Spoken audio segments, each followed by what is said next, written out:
তপু ভাই কেমন আছেন? জি, প্রথমত থ্যাংক ইউ আজিম ভাই। ভালো আছি। আপনি কেমন আছেন? আলহামদুলিল্লাহ, ওয়ার্ল্ড কাপ চলতেছে, অ্যাজ আ ফুটবল ফ্যানের থেকে ভালো কিছু আর হইতে পারে না। সো তপু ভাই, আপনারা যে আমি আজকে পাইছি, এটা তো একটা বিশাল ব্যাপার। এখন আপনারা তো আমি অনেক কোয়েশ্চেন করব। জি, জি, সো জি। কি কি করব আমি আসলে কোত্থেকে শুরু করব বুঝতে পারতেছি না, কজ অনেক কিছু আপনার কাছ থেকে জানার আছে। বাট সবার আগে একদম সোজা সাপটা কোয়েশ্চেন যে ওয়ার্ল্ড কাপ, আমার তো মনে হয় আপনি ফুটবল ফ্যান না? জি, জি, অনেক বড় ফ্যান আমি। সো এই যে ওয়ার্ল্ড কাপ শুরু হইলো, ওয়ার্ল্ড কাপটা কেমন লাগতেছে, এইটা একটু জাস্ট এই ওয়ার্ল্ড কাপটা কেমন লাগতেছে সেটা বলবেন। আর আরেকটা জিনিস জানতে চাবো যে আপনার আসলে অ্যাজ আ ফুটবলার ওয়ার্ল্ড কাপের শুরুটা কখন হয়েছিল দেখা, এবং অ্যাজ আ ফ্যানের আসলে ওয়ার্ল্ড কাপের শুরুটা কখন? তাহলে আমি ওইটাই আমি আসলে কবে থেকে ওয়ার্ল্ড কাপের ব্যাপারটা বুঝতে পেরেছি। 2002 থেকে আসলে তখন মানে এতটা বুঝি নাই যখন ব্রাজিল চ্যাম্পিয়ন হলো। খালি একটা জিনিস মনে আছে যে ব্রাজিলের রোনালদো নাজারিওর চুলের হেয়ার কাটটা খুবই খুবই ভালোভাবে মনে আছে।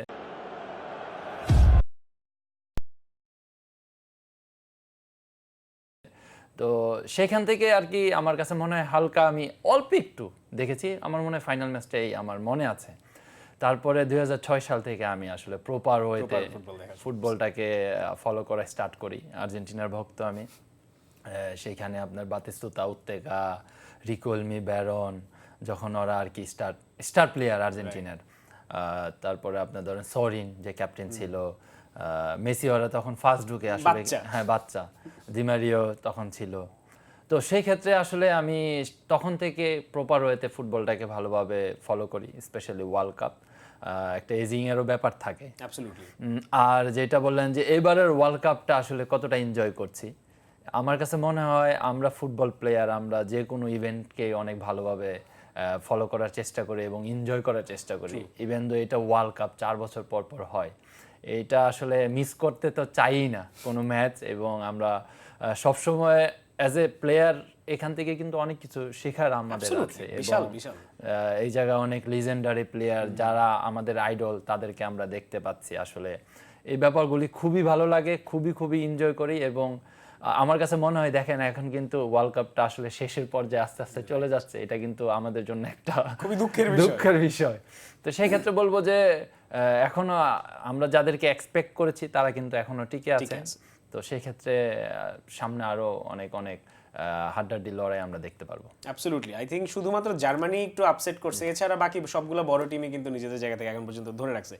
তবু ভাই একটু সোজা সাপটা জানতে চাই যে আপনাদের টিমের মধ্যে ব্যান্টারিংটা কি আসলে হয় এই ওয়ার্ল্ড কাপের টাইমে, যে অমুক প্লেয়ার ব্রাজিল, তমুক প্লেয়ার আর্জেন্টিনা, সিনিয়র জুনিয়র, একটু ওই যে মানে খুনসুটি ব্যাপারটা? না, এটা হয়। এটা কেমন হয় এবং কাদের সাথে বেশি গ্যাঞ্জাম লাগে? না আসলে তো আমাদের দুইটা এক আর্জেন্টিনা আর এক ব্রাজিল, কারণ এই দুইটা টিম নিয়েই তো ডিফিট তৈরি হয়।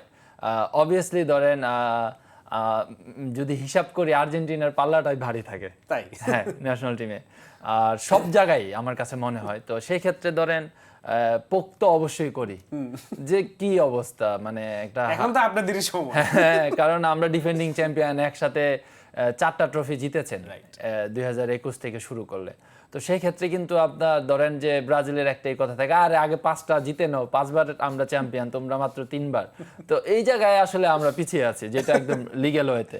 তো অনেক অনেক হাসি ঠাট্টা, আমরা অনেক মজা করি ব্রাজিল আর্জেন্টিনা নিয়ে, স্পেশালি যখন আমরা ধরেন ট্রাভেলিং করি প্লেনে, বাসে, ড্রেসিং রুমে।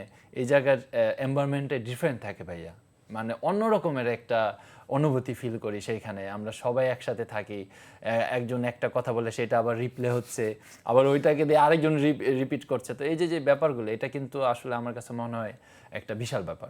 সো তো ভাই আপনার কাছে সোফার যতগুলো খেলা ওয়ার্ল্ড কাপে দেখছেন, কোন ম্যাচটা দেখে সবচেয়ে বেশি মজা লাগছে এখন পর্যন্ত?